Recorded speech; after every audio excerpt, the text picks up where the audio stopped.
IAS Academy. எட்டாம் வகுப்பு வரலாறு பாடத்திலிருந்து நாம மக்கள் புரட்சி அப்படின்ற லெசன்ல வீரபாண்டிய கட்டபொம்மனை பத்தி நம்ம பார்க்கிறோம். யாரை பத்தி பார்க்கிறோம்? வீரபாண்டிய கட்டபொம்மனை பத்தி பார்க்கிறோம். சரிங்களா? ரைட். இப்போ வீரபாண்டிய கட்டபொம்மன் அப்படின்னு சொல்லும்போது அவர் எப்போ பிறந்தார் அப்படின்னா, வீரபாண்டிய கட்டபொம்மன் 1760ஆம் ஆண்டு ஜனவரி மாதம் 3ஆம் தேதி. ஜனவரி மாதம் 3ஆம் தேதி. சரிங்களா?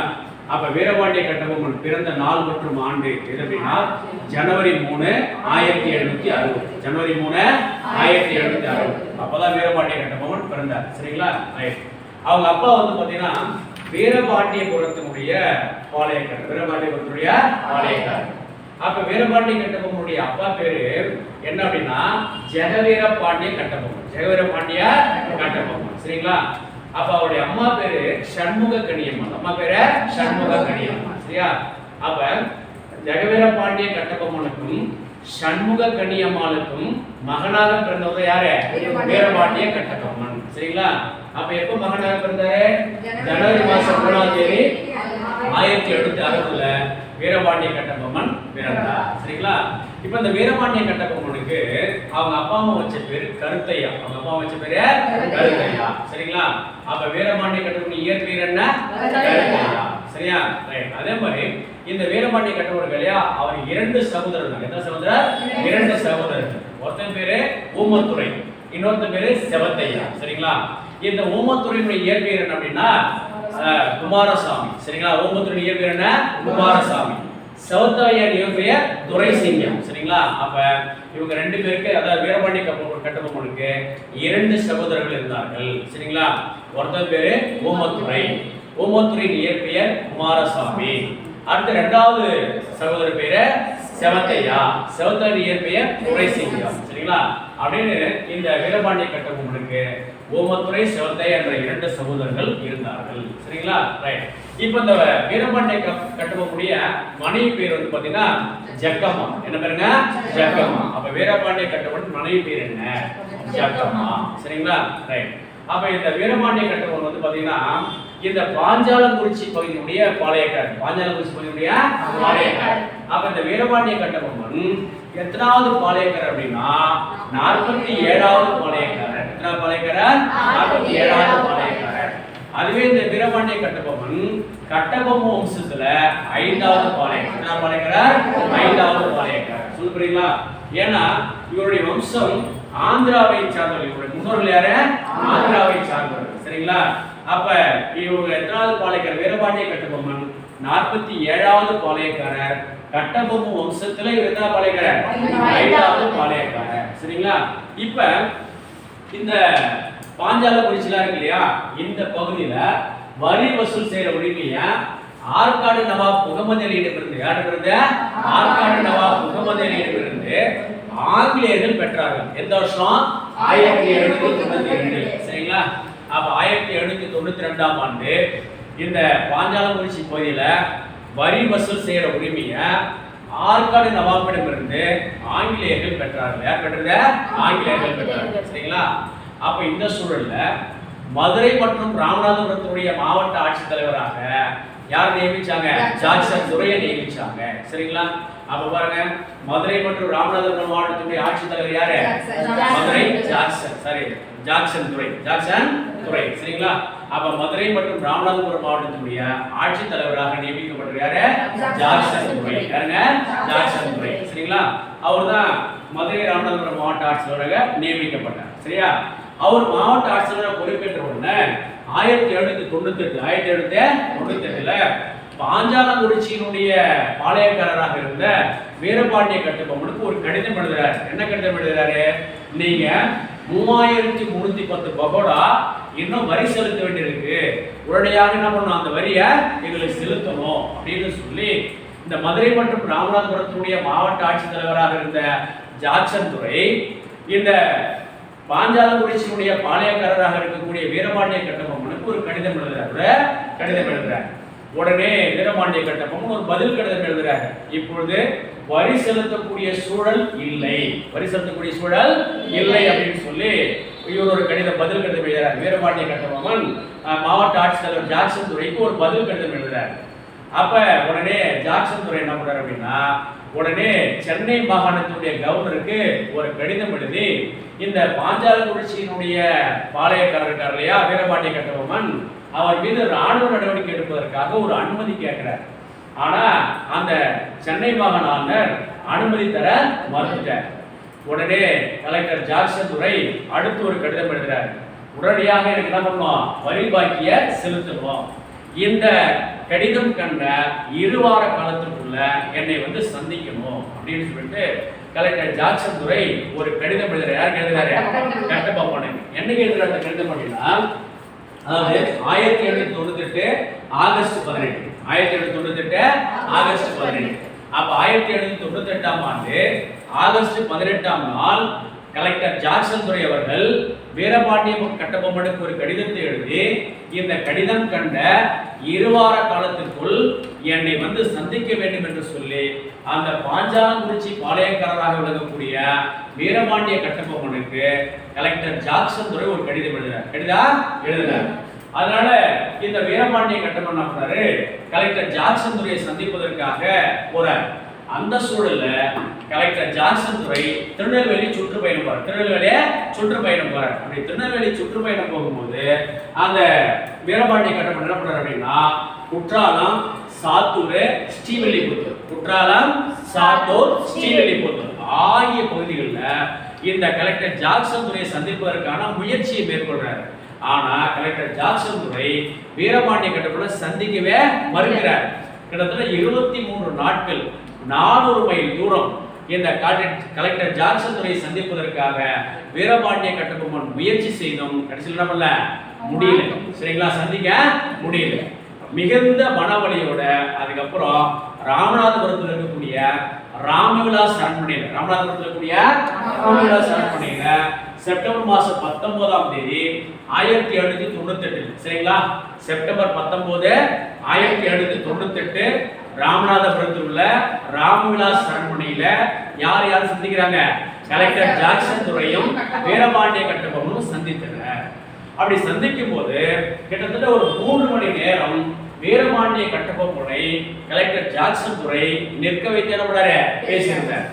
அது மட்டும் இல்ல, வீரபாண்டிய கட்டபொம்மனையும் அவருடைய அமைச்சராக இருக்கக்கூடிய சிவசுப்பிரமணியத்தையும் கைது செய்ய உத்தரவிட்டார். உத்தரவிட்டது யாரு? கலெக்டர் ஜாக்சன் உத்தரவிட்டார். அப்ப உடனே வீரபாண்டிய கட்டபொம்மனும் சிவசுப்பிரமணியமும் கைது செய்து சிறையில் அடைக்கப்பட்டார். சரியா? அப்ப இந்த செய்தி அறிந்த வீரபாண்டிய கட்டபொம்மனுடைய சகோதரரான ஊமத்துரை உடனடியாக விரைந்து வந்து தன்னுடைய அண்ணனா இருக்கக்கூடிய வீரபாண்டிய கட்டபொம்மனை மீட்டெடுத்தார். அப்ப அந்த வீரபாண்டிய கட்டபொம்மன் மீட்டார் இல்லையா, சிவசுப்பிரமணியன் ஜெயில இருக்கிறார். இப்ப இந்த மீட்க சென்ற போது அங்க ஒருத்தர் கொல்லப்பட்டார் அந்த சண்டையில. யாருன்னா கிளார்க். அப்ப ஆங்கில தளபதி கிளார்க் கொல்லப்பட்டார். யாரால? ஊமத்துரையார். சரிங்களா? அப்ப ஊமத்துரை தனது அண்ணன் வீரபாண்டிய கட்டபொம்மனை மீட்பதற்காக சென்ற போது ஆங்கில தளபதி கிளார்க் சண்டையில கொல்லப்பட்டாரு. அப்ப வீரபாண்டிய கட்டபொம்மன் மீட்கப்பட்டார். அப்ப வீரபாண்டிய கட்டபொம்மன் பாஞ்சாலங்குறிச்சி வந்தடைந்தவுடன் சென்னை மாகாணத்துடைய ஆளுநராக இருக்கக்கூடிய எட்வர்டு கிளைவுக்கு ஒரு கடிதம் எழுதுறார். என்ன கடிதம் எழுதுறாரு? இத மாதிரி கலெக்டர் ஜாக்சன் துரை என்னை சந்திக்க சொன்னாரு, நான் சந்திக்க சென்ற, என்னை சந்திக்க மறுத்தார். பிறகு செப்டம்பர் மாதம் 19ஆம் தேதி 1798 ராமவிலாஸ் அரண்மனையிலே சந்தித்த போது என்ன பண்ணாரு? மிகுந்த அவமானத்திற்குள்ளாக்கி என்னை சிறையில் அடைத்தார். என்னுடைய அமைச்சராக இருக்கக்கூடிய சிவசுப்பிரமணியத்தையும் சிறையில் அடைத்தார். அதற்கு பிறகு என்னுடைய சகோதரர் ஊமத்துரை என்னை மீட்டார் அப்படின்னு சொல்லி இங்க நடந்த அனைத்து நடவடிக்கைகளையும் ஒரு கடிதமாக எழுதி சென்னை மாகாணத்துடைய ஆளுநராக இருக்கக்கூடிய எட்வர்டு கிளைவுக்கு ஒரு கடிதத்தை அனுப்பி வச்சார். யாரு? வீரபாண்டிய கட்டபொம்மன். சரிங்களா? அப்ப அந்த வீரபாண்டிய கட்டபொம்மன் அளிச்ச அந்த கடிதத்தை படித்த சென்னை மாகாண ஆளுநர் உடனே வில்லியம் பிரவுன் தலைமையில ஒரு 3 பேர் கொண்ட ஒரு குழுவை நியமிச்சு அந்த குழுவின் முன்பு வீரபாண்டிய கட்டபொம்மன் ஆஜராகி நடந்ததை விவரிக்க சொல்றாங்க. அப்ப அந்த வில்லியம் பிரவுன் தலைமையிலான அந்த குழுவின் முன்பு ஆஜரான வீரபாண்டிய கட்டபொம்மன் நடந்த விஷயத்தெல்லாம் சொல்லும் போது வீரபாண்டிய கட்டபொம்மன் எந்த விதமான தவறும் இல்லை அப்படின்னு சொல்லிட்டு உடனடியா அவர்கள் சிவசுப்பிரமணியத்தை விடுதலை செய்ய சொல்லிட்டு வெறும் 1080 பகோடா மட்டும் நீங்க வெளியே செலுத்துங்க அப்படின்னு சொல்லிட்டு அந்த குழு என்ன பண்ணது ரெக்கார்ட் பண்ணி அந்த எட்வர்டு கிளைவுக்கு அறிக்கை கொடுக்குது. அப்ப எட்வர்டு கிளை உடனே பார்த்தாரு, இப்ப மதுரை மற்றும் ராமநாதபுரத்துடைய மாவட்ட ஆட்சியர் வரக்கூடிய ஜாக்சன் துறை தான் இதுல என்ன தவறு பண்ணியிருக்காரு சொல்லி உடனே மதுரை மற்றும் ராமநாதபுரத்துடைய மாவட்ட ஆட்சியர் வந்த ஜாக்சன் துறையை அந்த மாவட்ட ஆட்சித்தலைவர் பதவியிலிருந்து நீக்கிவிட்டு எஸ்ஆர் லூசிங்டன் என்பவரை மதுரை மற்றும் ராமநாதபுரத்தினுடைய புதிய மாவட்ட ஆட்சித்தலைவராக எட்வர்ட் கிளைவ் நியமித்தார். எட்வர்ட் கிளைவை நியமித்தார். அவர் தான் நியமிக்கிறார். சென்னை மாகாண ஆளுநர் தான் கலெக்டர் நியமிக்கிறார். யாரை நியமிக்கிறாரு? SR Lushington. சரியா? யாரை கலெக்டர் பத்தி நீக்கிட்டாரு? ஜாக்சன் துறை. சரிங்களா? நீக்கிட்டு புதிய மாவட்ட ஆட்சித்தலைவராக யார் நியமிச்சாங்க? எஸ்ஆர் லூசிங்டனை நியமிச்சாங்க. சரிங்களா? அதுக்கப்புறம் என்னாச்சு அப்படின்னா இப்ப தென்னிந்திய கூட்டமைப்பு அப்படின்னு ஒரு அமைப்பு நிறுவனம் பாருங்க. சிவகங்கையை சார்ந்த மருது சகோதரர்கள், திண்டுக்கலை சார்ந்த கோபால நாயக்கர், ஆனமலையை சார்ந்த யாதவ் நாயக்கர், பாஞ்சாலங்குறிச்சியை சார்ந்த கட்டபொம்மன். சரிங்களா? இவங்க எல்லாம் சேர்ந்த ஒரு அமைப்பு பேரு தென்னிந்திய கூட்டமைப்பு. சரிங்களா? அப்ப இந்த தென்னிந்திய கூட்டமைப்பு உருவாக்குறது யாரு? இவங்க எல்லாம் சேர்ந்து. ஆனா இந்த தென்னிந்திய கூட்டமைப்பினுடைய தலைவர் யார் அப்படின்னா மருது சகோதரர்கள். மருது சகோதரர்கள். சரிங்களா? அப்ப தென்னிந்திய கூட்டமைப்பு என்பது சிவகங்கையை சார்ந்த மருது சகோதரர்கள், திண்டுக்கலை சார்ந்த கோபால நாயக்கர், ஆனமலையை சார்ந்த யாதவ் நாயக்கர், பாஞ்சாலங்குறிச்சியை சார்ந்த கட்டபொம்மன். இவங்க எல்லாம் சேர்ந்த ஒரு அமைப்பு தான் தென்னிந்திய கூட்டமைப்பு. இந்த தென்னிந்திய கூட்டமைப்பினுடைய தலைவராக பொறுப்பேற்றவர் யார் அப்படின்னாரு மருத சகோதரர் மருது பாண்டியன். சரிங்களா? ஆனாலும் இந்த தென்னிந்திய கூட்டமைப்புல ஒருத்தர் மட்டும் சேர மாட்டேன்னு சொல்லிட்டாரு. யார் அப்படின்னா சிவகிரி பாளையம். சரிங்களா? அப்ப தென்னிந்திய கூட்டமைப்பில் சேர மருத்துவர் யாருன்னு கேட்பாங்க. யாரு? சிவகிரி பாளையம். யாருங்க? சிவகிரி பாளையம். இந்த சூழ்நிலையில 4வது ஆங்கிலேய மைசூர் போர் நடக்குது எங்க ஸ்ரீரங்கப்பட்டினத்துல. அப்ப அந்த 4வது ஆங்கிலேய மைசூர் போர்ல ஆங்கிலேயருக்கும் குறிப்பா வெல்லஸ்லி பிரபு, அப்பொழுது கவர்னர் ஜெனரல் யாருன்னா வெல்லஸ்லி பிரபு. அப்ப அவர் வந்து என்ன பண்றாரு? 4வது ஆங்கிலேய மைசூர் போரை நடத்துறாரு. அப்ப மைசூர் மன்னர் யாருன்னா திப்பு சுல்தான். மைசூர் மன்னர் யாரு? திப்பு சுல்தான். அப்ப இந்த 4வது ஆங்கிலேய மைசூர் போர்ல திப்பு சுல்தான் போர்க்களத்திலே தோற்கடிக்கப்பட்டு 1799 கொல்லப்பட்டார். 1799 கொல்லப்பட்டார். யார் கொல்லப்பட்டது? திப்பு சுல்தான். யார் கொல்லப்பட்டது? திப்பு சுல்தான். அப்ப திப்பு சுல்தான் 1799 கொல்லப்பட்டார். அப்ப அந்த கொல்லப்பட்ட இந்த செய்தி இருக்கு இல்லையா, அந்த கொல்லப்பட்ட பிறகு அந்த திப்புடைய குடும்பம் எல்லாம் வேலூர் சிறைக்கு என்ன பண்ணிட்டாங்க? கடத்தப்பட்டாங்க. சரிங்களா? அவருடைய உறவினர்கள் எல்லாரையும் தூக்கி போய் வேலூர் கோட்டையில வச்சுட்டாங்க, அரெஸ்ட் பண்ணிட்டாங்க. சரிங்களா? இப்ப வெல்லஸ்லி பிரபு அடுத்து என்ன பண்றாரு அப்படின்னா இந்த பாளையக்காரர்கள் மீது போர் தொடுக்கணும்னு நினைக்கிறேன். யார் மீது? பாளையக்காரர்கள் மீது. சரிங்களா? யாரு? வெல்லஸ்லி பிரபு. யார் அவரு? Governor general. ஆங்கிலேய கவர்னர் ஜெனரல். சரிங்களா? அப்ப ஆங்கிலேய கவர்னர் ஜெனரல் வெல்லஸ்லி பிரபு யார் மேல போர் தொடுக்கிறாங்க? பாளையக்காரர்கள் மீது போர் தொடுக்கணும் அப்படின்னு நினைச்சு மேஜர் பானர்மன் தலைமையில 1799 மே மாசம் வெல்லஸ்லி பிரபு மேஜர் பானர்மன் தலைமையில திருநெல்வேலிக்கு ஒரு படை அனுப்புறாரு. திருநெல்வேலிக்கு ஒரு படை அனுப்புறாரு. யார் அனுப்புறது? வெல்லஸ்லி பிரபு. எப்ப? 1799 ஆண்டு மே மாதம். சரிங்களா? அப்ப 1799 ஆண்டு மே மாதம் வெல்லஸ்லி பிரபு மேஜர் பானர்மன் தலைமையில திருநெல்வேலிக்கு ஒரு படைய அனுப்புறாரு. சரிங்களா? அப்ப திருநெல்வேலி ஒரு படை அனுப்புறாரு. அப்ப மேஜர் பானர்மன் கூட யார் சேர்ந்தது? திருவிதாங்கூர் அரசு. யாரு? திருவிதாங்கூர் அரசு. அவங்களும் சேர்ந்துங்க இந்த வீரபாண்டிய கட்டபொம்மனுக்கு ஒரு சவால் விடுறாங்க. என்ன விடுறாங்க? 1799 ஆண்டு செப்டம்பர் மாசம் 1ஆம் தேதி நீ உடனடியாக வந்து சரணடைந்து உடனடியாக வந்து யார சரணடை சொல்றாங்க? வீரபாண்டிய கட்டபொம்மன். சரிங்களா? அப்ப வீரபாண்டிய கட்டபொம்மனை 1799 ஆண்டு செப்டம்பர் மாதம் 1ஆம் தேதி மேஜர் பானர்மனும் திருவிதாங்கூர் அரசும் சேர்ந்து உடனடியாக வீரபாண்டிய கட்டபொம்மனை சரணடையுமாறு அழைப்பு விடுத்தார்கள். ஆனா வீரபாண்டிய கட்டபொம்மன் சரணடைய மறுத்துட்டார். உடனே செப்டம்பர் மாசம் 4ஆம் தேதி 1799 ராமலிங்க முதலியார்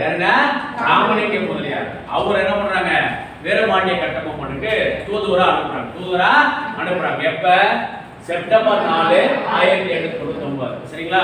அப்ப செப்டம்பர் மாதம் 4ஆம் தேதி 1799ஆம் ஆண்டு ராமலிங்கம் முதலியார் என்ன பண்றாரு? வீரபாண்டிய கட்டபொம்மனை சந்திப்பதற்காக மேஜர் மாடர்மேனால் தூதுவராக அனுப்பப்பட்டார். அப்ப இந்த ராமலிங்கம் முதலியார் அங்க கோட்டைக்குள்ள போயிட்டு அங்க கோட்டெல்லாம் எப்படி இருக்கு அப்படின்ற செய்தியெல்லாம் ரகசியம் யாருக்கு அனுப்புறாங்க? மேஜர் மாடர்மேனுக்கு அனுப்புறாங்க.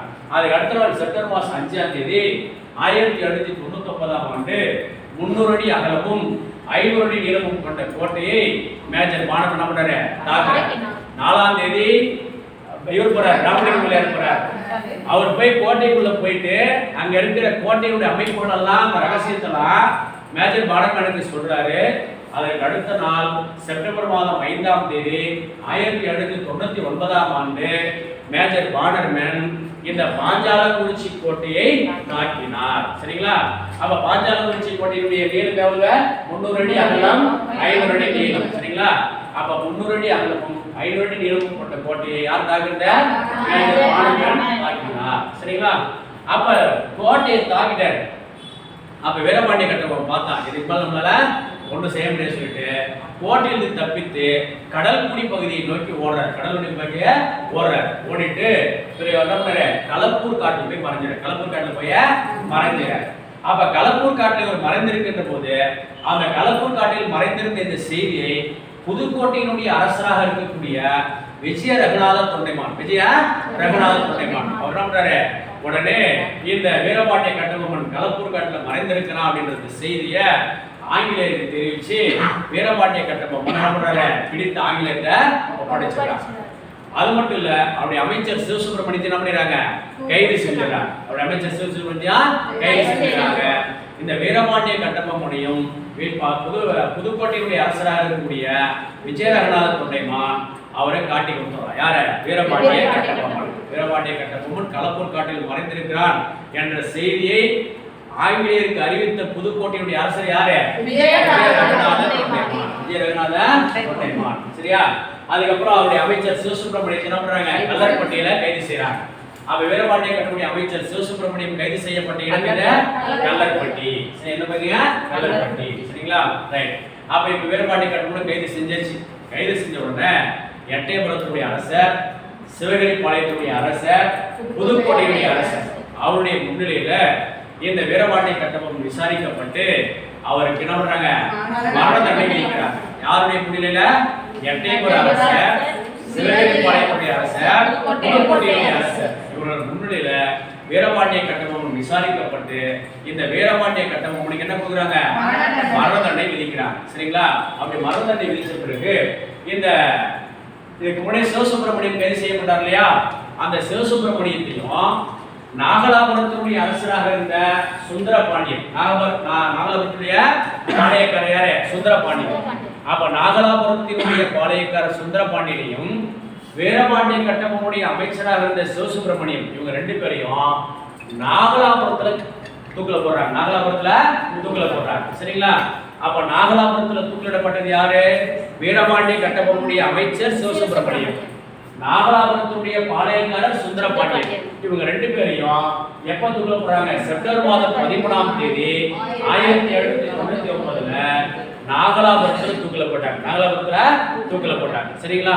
அப்ப செப்டம்பர் மாதம் 13ஆம் தேதி 1799ஆம் ஆண்டு வீரபாண்டிய கட்டபொம்மனின் அமைச்சரான சிவசுப்பிரமணியத்தையும் நாகலாபுரத்துடைய பாளையக்காரராக இருக்கக்கூடிய சுந்தரபாண்டியத்தையும் நாகலாபுரத்தில் தூக்கிலிடப்பட்டனர். அதுக்கடுத்து வீரபாண்டிய கட்டபொம்மன் அக்டோபர் மாதம் 16ஆம் தேதி 1799ஆம் ஆண்டு அக்டோபர் மாதம் 16ஆம் தேதி 1799ஆம் ஆண்டு கயத்தாறு அப்படின்ற இடத்துல புளிய மரத்தடியில பொதுமக்கள் முன்னிலையில வீரபாண்டிய கட்டபொம்மன் என்ன பண்ணாங்க? தூக்கில போட்டாங்க. சரிங்களா? அப்ப வீரபாண்டிய கட்டபொம்மனும் இறந்துட்டார். அப்ப வீரபாண்டிய கட்டபொம்மன் தூக்கிலிடப்பட்ட நாள் மற்றும் ஆண்டு எதுங்க? அக்டோபர் 16 1799. வீரபாண்டிய கட்டபொம்மன் தூக்கிலிடப்பட்ட இடம் எது? கயத்தாறு. சரியா? கயத்தாறு என்ற இடத்துல. அப்ப வீரபாண்டிய கட்டபொம்மன் தூக்கிலிடப்பட்டு கொல்லப்பட்டார். பிறகு 1799ஆம் ஆண்டு பாளையக்காரர் முறை முடிவுக்கு வந்தது. சரிங்களா? அப்ப பாளையக்காரர் முறை முடிவுக்கு வந்த ஆண்டு இது 1799. சரிங்களா? ரைட். இதை யாரை பத்தி இது வீரபாண்டிய கட்டபொம்மனை பத்தி. சரிங்களா? அப்ப வீரபாண்டிய பத்தி தான் செய்தி. ஓகேவா? ரைட். Thanks for watching.